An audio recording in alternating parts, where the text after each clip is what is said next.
The command center on Earth was silent. The only sound came from the hum of machines and the soft beeping of communication devices. Captain Jake stood at the main window, looking at the black sky above. His hands were clenched into fists. Behind him, the war room was full of people staring at screens, all of them waiting, all of them angry. The message had arrived 3 hours ago. It came from the Galactic Council, the rulers of everything beyond Earth's sky. The words were simple and brutal. Earth would surrender 30% of its resources. The government would have no say in its own future. Humanity would work to serve the Council's needs. There was no room for discussion. There was no time for questions. The answer had to come within 48 hours. Ambassador Lisa walked into the room. Her face was dark and tired. She had spent the last month in the Council's headquarters begging them to listen. She had shown them data about Earth's needs, about the pain they were causing, about how unfair this treatment was. Nothing had worked. The Council's leaders did not care about fairness. They only cared about power and control. Jake turned to face her. He did not need to ask. He could see the answer in her eyes.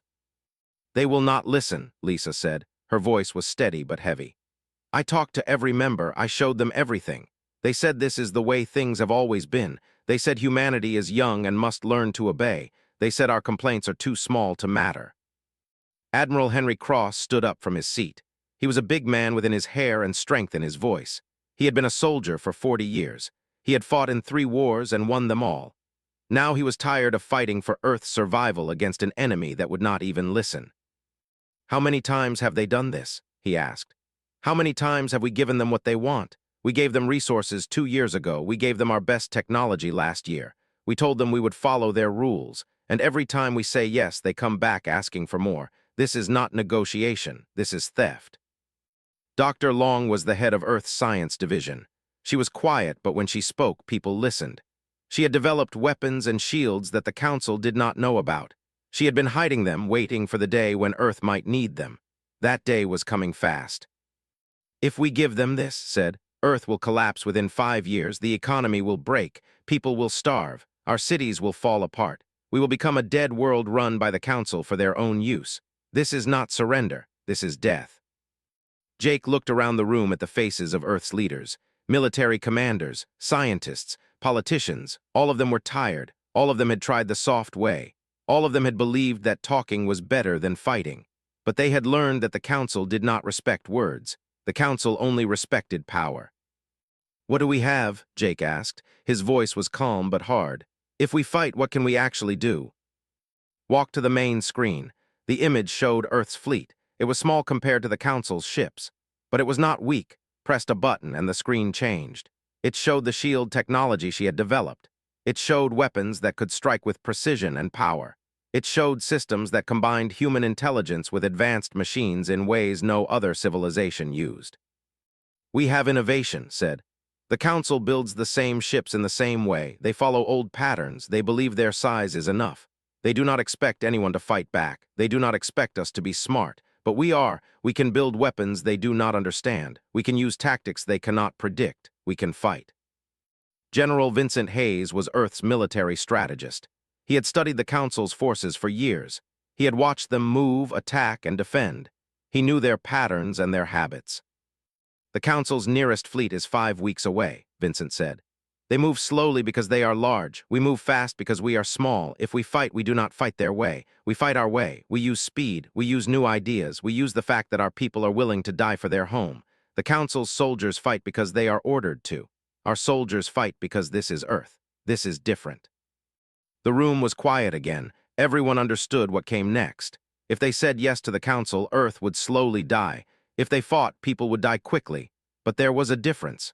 A choice made standing up was not the same as a choice made on your knees. Lisa spoke again. "The Council expects fear. They expect us to say yes. They have never had anyone say no, not really, not like this. If we fight, we have to be ready to fight all the way. There is no middle ground. There is no surrender after we start." Jake nodded. He had known this was coming for months. Every meeting with the Council had made it clearer. Every demand had been worse than the last. They would keep taking until there was nothing left to take. Humanity had been patient. Humanity had been reasonable. Humanity had offered compromise. The time for all of that was over. "I will not ask this lightly," Jake said. "I will not hide what will happen. People will die, maybe many people. But if we do nothing, everyone dies anyway. We die slowly without hope, working for people who do not care if we live or breathe. So I am asking you, are we doing this? Are we finally standing up? One by one, the leaders of Earth stood. Admiral Henry Cross stood first, then Vincent, then Lisa, then all the others. No one spoke, no one needed to. Their answer was clear. Jake turned back to the window. He looked up at the black sky above Earth. Somewhere out there, the alarm sirens screamed across every military base on Earth. In the sky above the Pacific, Lieutenant Sarah Brooks pulled her fighter plane into a sharp climb. Her heart was beating hard and fast. This was not a drill. This was not practice. This was real. The communication system crackled in her ear. Captain Jake's voice came through, calm and steady. All units, this is command. The Council fleet has been spotted. They are entering Earth's space. All fighters move to attack positions. Repeat, all fighters move to attack positions. Sarah had trained for this moment since she was 20 years old. She was now 32, and she had never actually fired a real weapon at anything. No one on Earth had. In all of humanity's history among the stars, they had never fought back. They had always been the weak ones. They had always accepted what they were given. But today was different. The Council's ships appeared on her radar screen like dark clouds moving across water. There were 12 of them, big warships that had destroyed entire planets before, ships that were supposed to be impossible to fight. But Sarah did not feel fear anymore. She felt something else, something hot and sharp and focused. Brooks, another voice came through. It was her wingman, Lieutenant Davis. I see them. This is crazy. Those things are huge. Stay focused, Sarah said. Follow the plan, speed, and coordination. We hit them together, then we run. The heavy weapons will handle the rest. Below them on the ground, Admiral Henry Cross was watching the same battle from the command center. He had sent up 50 fighter planes. The Council had never faced a coordinated human attack like this. They had never needed to. Every other species that had faced the Council's fleet had lost immediately. Size and power were supposed to be everything. But Dr. Long had been right. Humans thought differently. They had built weapons that combined precision with raw power. They had trained pilots who could move fast and think fast. They had created a system where humans and machines worked together, where a person's mind could guide technology in ways the Council had never imagined. The first shots came from Earth's orbital defense stations. Beams of pure energy cut through space toward the nearest Council ship. The Council had predicted this. They had faced such attacks before, but they had never faced them combined with immediate follow-up from fighters moving at extreme speed from multiple angles. Sarah's fighter released a missile that her own brain had helped design and guide. She had watched the scientists build it. She had read the plans. She knew exactly how it would behave. Her hands moved the controls with perfect timing. The missile hit the Council ship's shield like a hammer. The shield held, but it cracked. For the first time in 1,000 years, a Council ship had taken damage. The Council commander on that ship did not know what to do. The ship's computer told him that the attack should have been impossible. The calculations said that human fighters should not be able to coordinate like this.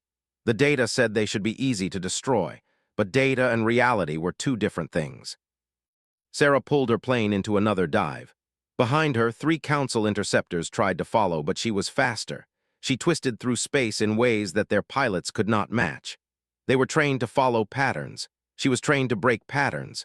She was trained to survive in a way they had never needed to learn. Admiral Cross watched the battle grow larger on his screens.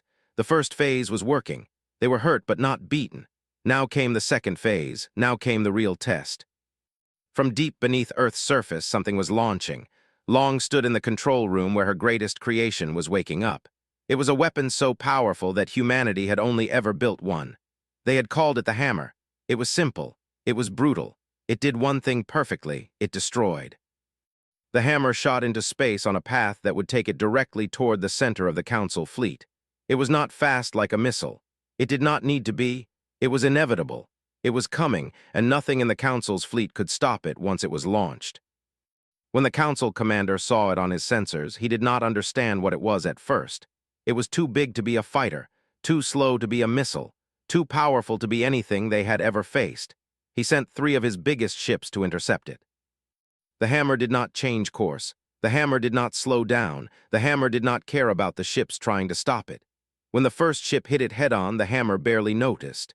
It pushed through the explosion like it was nothing, like the ship was not there at all. Sarah watched it happen from her fighter. She was high above now, out of ammunition, heading back to base for more. She could see the flash of energy as the hammer destroyed the second council ship. Then the third. 3 ships gone, hundreds of council soldiers dead. Humanity had just won its first battle. The council commander made a decision. He pulled his remaining 9 ships back. They were damaged. They were losing. They had never expected to lose. The humans had surprised them. The humans had fought in ways they did not understand. The humans had won. Below on Earth, people were watching on screens in their homes. In cities and small towns, humans watched their fighters come home. Watched the news reports say that they had survived, that they had fought back, that they had not been destroyed. For the first time in generations, humanity was not helpless. Captain Jake stood in the command center as reports came in. 23 fighters had been destroyed. 176 humans were dead. The cost was high, but Earth's shields had held. Earth's weapons had worked. Most importantly, Earth had proven something that the entire galaxy needed to know. Humans could fight. Humans could win. Humans would not go quietly into slavery. The news spread through the galaxy like wildfire. In space stations and on alien worlds, beings of 1,000 different species heard the same incredible story. Humans had fought the council. Humans had won. For the first time in history, someone had said no and made it stick. On the planet which orbited a red star near the edge of the known galaxy, a group of beings were having a secret meeting. They were a species that had served the Galactic Council for 300 years. They had given the Council resources, technology, and soldiers. In return, they received barely enough to survive. They had accepted this as the way of the universe. But now they were not so sure. General Vincent Hayes received an encrypted message in the dead of night. It came from someone claiming to speak for the leadership. The message was simple. They wanted to know if Earth would consider an alliance. They wanted to know if humanity was serious about challenging the Council's power. Vincent brought the message to Ambassador Lisa. She read it 3 times before she looked up. Her eyes were wide with understanding. This was not just Earth anymore. This was the beginning of something bigger. "If we say yes," Lisa said, "we are starting a war that could spread across the galaxy." "If we say no," Vincent replied, "we are saying that we want to be alone. That is not strength. That is surrender with a different name." Lisa picked up the communication device and began typing a response. She did not ask permission from Jake. She did not need to. They all knew this was coming. The moment Earth had said no to the Council, Earth had also said yes to being a symbol that resistance was possible, a symbol that the old way of things did not have to continue forever. They received their answer within hours. Earth was ready to talk. Earth was ready to listen. Earth wanted to know how many other species felt the same way. Dr. Long was given a new job. She would lead a team of diplomats and scientists to meet with representatives from other civilizations. There would be first, but there would be others. The word was spreading. The courage of humanity was inspiring others to find courage within themselves. The journey to the took 3 weeks. Stood on the deck of a spacecraft she had helped design, watching the red star grow larger as they approached. She was nervous. This was not about weapons or shields anymore. This was about building something new. This was about creating connections between species that had never trusted each other before. The leader was named. He was huge, with a hard body that looked like it was made of chitin and steel. His compound eyes reflected light like pools of liquid gold. When he spoke, his voice was like grinding metal and thunder combined, but his words were careful and thoughtful. "The Council thinks we are nothing," said. They were in a large chamber deep beneath the world. "They think we will accept whatever they give us because we have no choice, but your species has shown us something different. You showed us that choice is possible, that resistance is real, that the strong can be challenged by the clever." Nodded, she understood what was happening. They were asking for hope. They were asking if there was a future where they could own their own lives. She had come to tell them that there was. Over the next weeks, met with representatives from 12 different species.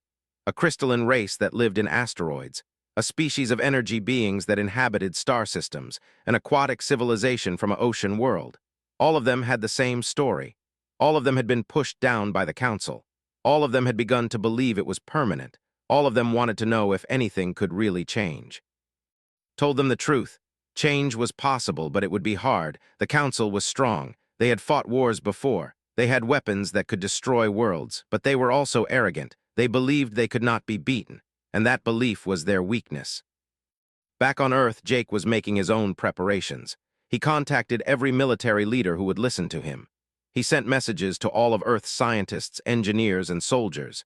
He told them to be ready. In the time it would take the Council to send a larger force, they had to build something bigger, something stronger, something that could meet the Council's power and push back. The message was received and understood.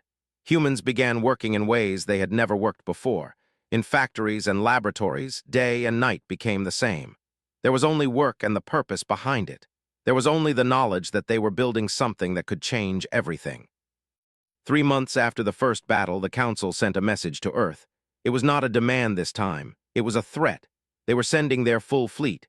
They were sending their best commanders. They were sending enough power to destroy entire star systems. Earth had had its chance to be reasonable. Now Earth would face the consequences. Jake received the message and smiled. He had been expecting it. He had been preparing for it. He stood in the command center and looked at the faces of his people. They were tired but strong. They had built new weapons. They had trained new soldiers. They had learned to fight in ways the Council could not predict. And more importantly, they were no longer alone. A message came from they would send their own fleet. The crystalline beings would send their fastest ships. The ocean world would send their best warriors. And more species were still arriving at Earth, offering their help, offering their strength, offering their hope. When the Council learned what was happening, they could not believe it. One species challenging them was strange. A small coalition was surprising. But this was different. This was half a dozen species working together. This was the idea that the old way of ruling was ending, spreading across the galaxy like a wave. The Council met in emergency session. Some wanted to destroy humanity completely. Some wanted to negotiate. Some wanted to understand what had gone wrong. All of them knew that the galaxy was changing. The question was whether they could adapt fast enough to survive what was coming. On Earth, as the date of the Great Battle came closer, humanity did something that seemed impossible. They did not panic. They did not scatter. They did not lose hope. Instead, they prepared. They built and trained and worked and believed that the day of reckoning was coming, and when it came, they would be ready. Lisa looked at her reflection in her window, watching the stars beyond. She thought about the space around Earth became a battlefield that would echo through history forever. Thousands of ships gathered here, the largest fleet the galaxy had ever assembled. On one side, the Council's ancient warships, massive and powerful, bred for conquest and destruction. On the other side, the Allied fleets, smaller ships perhaps, but faster, smarter, burning with the fury of species that finally had nothing left to lose. Captain Jake stood at his command station and watched the enemy ships come into range. They moved with the slow confidence of warriors who had never really been beaten. They believed their size was everything. They believed their weapons could crush anything. They did not understand that the people they were fighting had something the Council had never learned to respect. They had hope. All Allied units, form attack formation 3. Jake's voice went out across the communication channels. He was talking to commander of the crystalline beings, to wave speaker of the ocean world, and to a dozen other leaders representing species that had been slaves of the Council for generations. Sarah Brooks sat in her new fighter. It was faster than anything humans had built before. It was equipped with weapons designed by 5 different species working together. She could feel the power of it beneath her hands. She could feel that this moment was different from the first battle. This time, she was not fighting alone. She was flying with warriors from 100 worlds. The first volley came from the Council fleet. Beams of energy crossed the void in massive waves. They had learned from their first defeat. They were not going to be surprised again. They were going to use their overwhelming power to crush this rebellion immediately. But the Allied fleet was waiting. As the Council's weapons fired, the smaller ships moved. They dodged left and right. They twisted through the fire like liquid. They had planned every movement. They had trained every second for this exact moment. The Council's weapons were designed to hit large, stationary targets. They had never needed to hit anything as fast as humans and pilots working together. Led his own fleet in from the side. There were great warriors. Under the Council's command, they had conquered smaller species and seized resources for the Council's benefit. But today, they were fighting for something different. They were fighting for themselves, and that made all the difference. The crystalline beings released their weapons. These were not ordinary ships. They were living beings that had learned to fly. They were beings made of crystal that could redirect energy itself. When the Council's beams hit them, the energy bounced back like light from a mirror. Several council ships were hit by their own fire. That had never happened before. The ocean world's warriors were the quietest and the deadliest.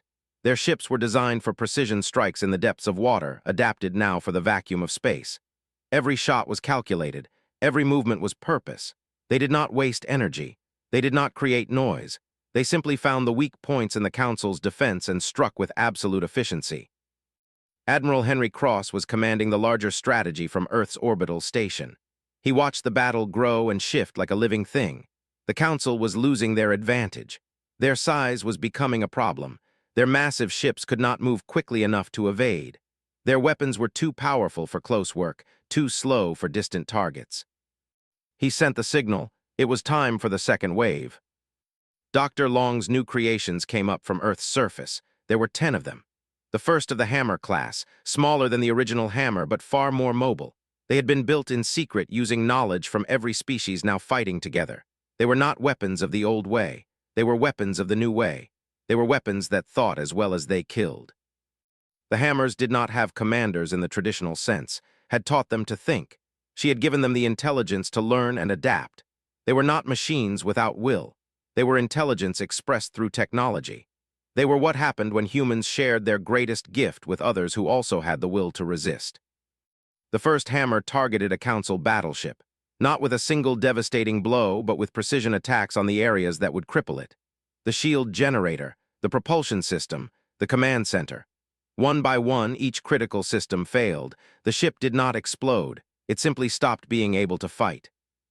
This happened 10 times. 10 Council ships disabled, not destroyed but removed from the battle. The message was clear. Humanity and its allies were not just winning, they were learning, they were adapting, they were becoming something new right before the Council's eyes. The Council commander made a decision. He would retreat and call for reinforcements. He would gather his full strength and crush this rebellion with the weight of the entire galactic structure behind him. That was how the Council had always solved problems, with more power, with greater force, with the certainty that they could not be beaten. But as he gave the order to retreat, he did not understand what he was allowing to happen. He did not understand that every species he was leaving behind in this battle was learning that the Council could bleed. Every species was discovering that resistance was possible. Every species was finding the courage that had been hidden inside them for generations. Fought his way through 3 Council interceptors and came out firing. His ship was damaged but still functioning. Around him, warriors flew with a freedom they had never known. For 300 years, they had been obedient. For 300 years, they had done what they were told. Now, for the first time, they were fighting for themselves. They were burning with a rage that the Council could not have predicted. Jake sent a message as the Council fleet began to withdraw. Not a message of victory, but a message of what came next. This is Earth. To all the beings of the Galactic Council, retreat now and live. Stay and face what you have created. You made us slaves, but you made a mistake. You made us desperate. And desperation is the fire that no cage can hold. The Council commander heard the message. He felt something he had never felt before. Fear, not fear of death, but fear that the universe was changing in ways he could not control. Fear that the old way of doing things was ending. Fear that his power, which had seemed so absolute, was now broken.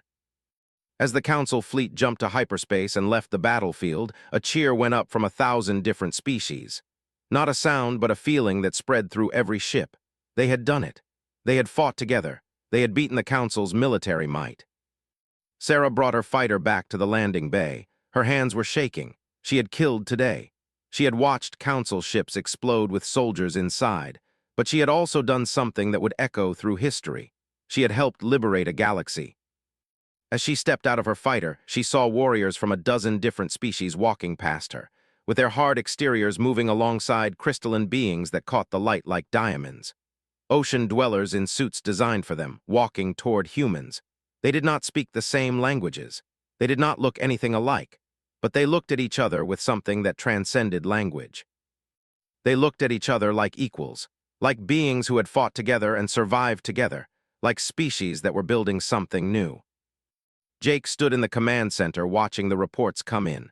The final count was crushing for the Council. 3 of their battleships destroyed, 7 disabled, over 1,000 soldiers killed, and more importantly, the myth of their invincibility was shattered. The galaxy would never see them the same way again. looked at the data from the hammers. They had fought exactly as she had taught them. They had learned during the battle. They had adapted their tactics based on what the enemy was doing. They were not weapons of destruction without purpose. They were weapons that made choices. She made a decision in that moment. When this war was over, she would teach this technology to every species that wanted to learn it. She would make sure that no single power could ever dominate the galaxy again. She would make sure that intelligence and innovation would be respected above raw power. The night fell on Earth and humans looked up at the sky. For the first time, they were not looking up with fear. They were looking up with the knowledge that their place in the galaxy was secured. They had paid a price. Many had died, but they had bought something invaluable. They had bought the future, a future where humans were not slaves, a future where the universe was not ruled by the strong crushing the weak, a future where courage and intelligence and the will to resist could change everything. And in the darkness between the stars, that message was spreading. They were telling other species. The crystalline beings were sharing the knowledge. The ocean world was singing the story to their allies. The message was simple and profound. The age of the Council was ending.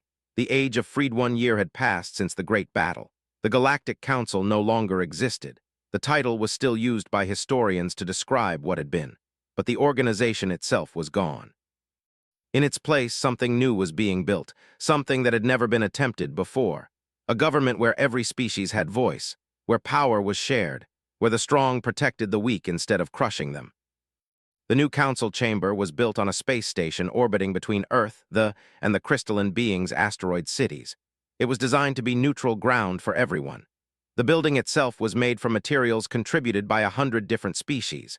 Stone from the ocean worlds mixed with crystal from the asteroid dwellers. Human steel alongside chitin. It was a physical symbol of what they were building together. Captain Jake walked through the halls of the new chamber. He was no longer a military commander. He was now the representative of Earth. Lisa walked beside him. She had returned to being an ambassador, but this time she was an equal partner in building the new galactic order. They were not ruling. They were participating. That was the difference.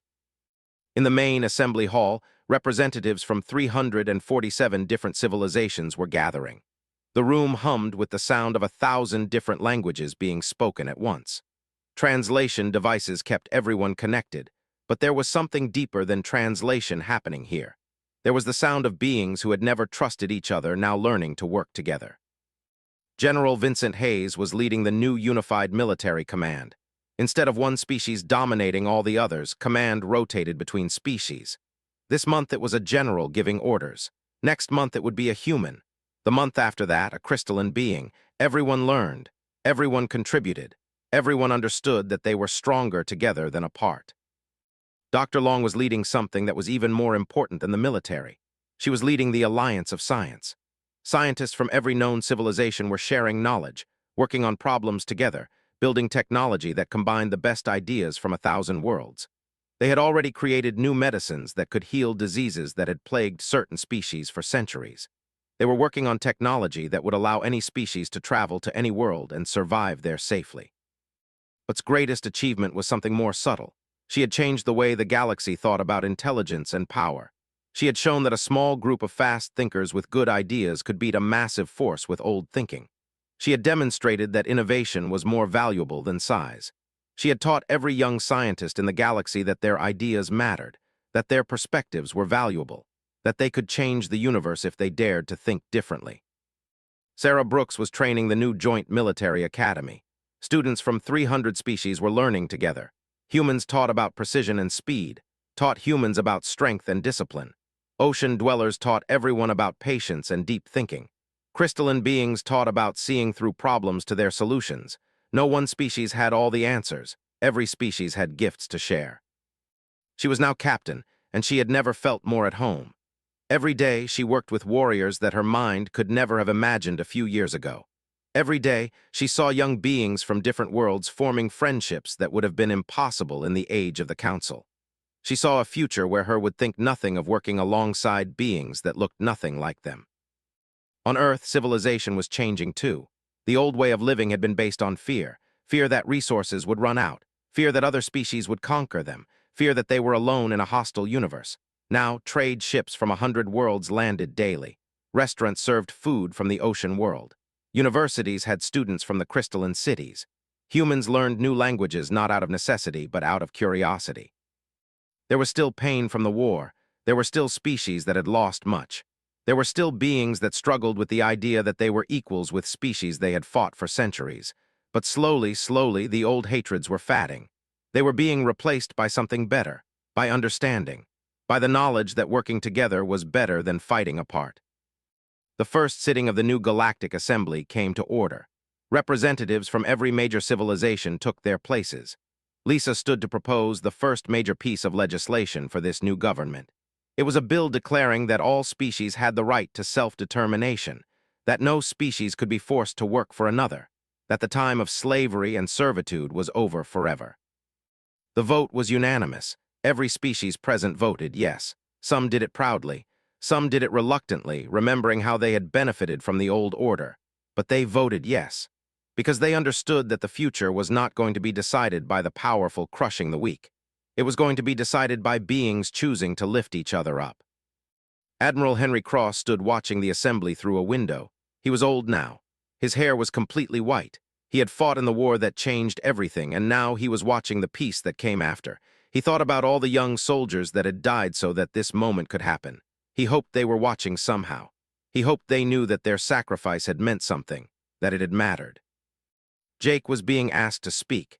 He stood before the assembly and looked at the faces of beings from worlds he had never even known existed before. He thought about the moment when Earth's leadership had made the choice to stand up. He thought about how none of them had known if it would work, how they had all just decided to try. "We stand here because someone said no," Jake began. His words were translated into 300 languages in an instant. "We stand here because one species decided that being crushed was not acceptable. And in making that choice, we showed something that the old council did not understand. We showed that courage is possible, that resistance is real, that the will to be free can overcome any obstacle." He paused and looked around the room. "But we are not here to celebrate what we destroyed. We are here to celebrate what we are building. We are here because we have learned that different is not dangerous, that strange is not bad, that the most powerful force in the galaxy is not weapons or size or ancient knowledge. The most powerful force is beings from different worlds, different species, different ways of thinking coming together and saying that they believe in something better." When he finished, the assembly erupted in sound, in cheers and calls and celebrations in 1,000 different voices. But underneath all the noise, there was something deeper. There was the sound of hope. There was the sound of a galaxy learning to believe in its own future. That night, Sarah stood on the observation deck of the new space station. She looked out at the galaxy spread before her, stars in every direction, worlds beyond counting. And somewhere out there, she knew there were still dangers. There would still be conflicts. There would still be problems that needed solving. But that was okay, because now those problems would be solved together. They would be solved by beings that had learned to trust each other, by species that had learned that their differences were strengths, by a galaxy that had finally grown up. She thought about Earth, about the blue world where humans had lived in fear for so long, about the moment when that fear had turned into courage, about how one choice made by leaders who were willing to risk everything had changed the course of history. Long was in her laboratory looking at the results of a new medical treatment.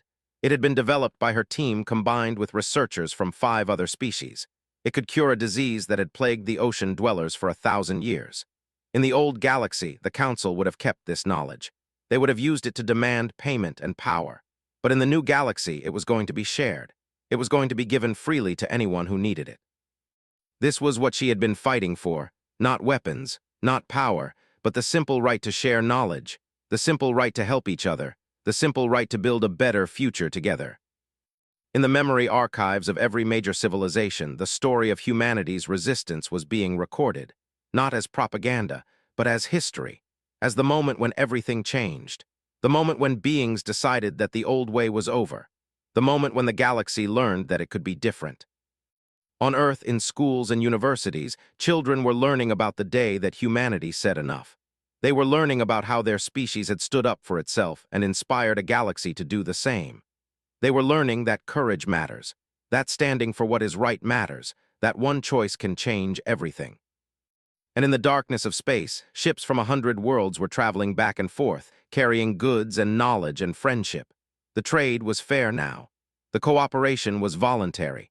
The relationships were based on mutual respect instead of fear. The day that humanity finally said enough had been just one day, but it had rippled through time and space and changed the course of galactic history. It had shown that resistance was possible, that the future could be different from the past, that beings from different worlds could choose to work together instead of fighting apart. The galaxy was not perfect now. There was still work to do. There were still old hatreds to overcome. There were still problems that needed solving, but at least now they were solving them together. At least now they were doing it as equals. At least now they believed in tomorrow. And that belief, more than any weapon, more than any technology, more than any military strategy, was what would carry them into the future they all deserved. Jake stood in his office looking at a picture of Earth hanging on his wall, the blue marble floating in the darkness. The world where humans had learned to say no. The world that had saved the galaxy. He placed his hand on the picture and whispered a thanks to all the beings that had given their lives to make this new world possible. Outside his window, the new galaxy was waking up. A galaxy where everyone had voice, where power was shared, where the strong helped the weak instead of crushing them, where different species lived together as equals. It was a beautiful thing to see, and it had all started because, one day, humanity finally said enough. Was beginning. That had led to this moment, the years of asking politely, the years of being ignored, the moment when Earth had finally said enough. And now, a galaxy was waking up to the possibility that things could be different. She closed her eyes and whispered a promise, not just to Earth, but to every species that had been treated as small and worthless by the Council. She promised them that humanity would not let them down. She promised them that this moment, right now, was the moment everything changed. And somewhere in the darkness of space, the fleets were gathering, and the moment of reckoning was getting closer with every passing hour. Sarah landed her fighter as the sun was setting over the Pacific Ocean. She opened the cockpit and breathed the air of Earth. Around her, other fighters were landing. Other pilots were stepping out. Some of them were crying, some were smiling. All of them were alive. She walked to the window of the base and looked up at the sky. Somewhere up there, the Council's fleet was leaving. They were going back. They were going to report what had happened. They were going to tell the rest of the galaxy that humanity had said no, and they had made it stick. In space, the news was spreading faster than light. Through signals and through the connected channels of 1,000 civilizations, the message was going out. The humans of Earth had fought back. The humans of Earth had won. The humans of Earth were not slaves. The galaxy was waking up, and everything was about to change. The Council was waiting for an answer. They did not know that humanity had finally decided. They did not know that the next 48 hours would change everything. They did not know that on this day, humanity would finally say enough. And the galaxy would never forget it. Captain Jake walked to the communication console. His fingers hovered over the buttons. In the message he would send, there were only a few words, but those words would start a war. Those words would determine if humanity lived free or died as slaves.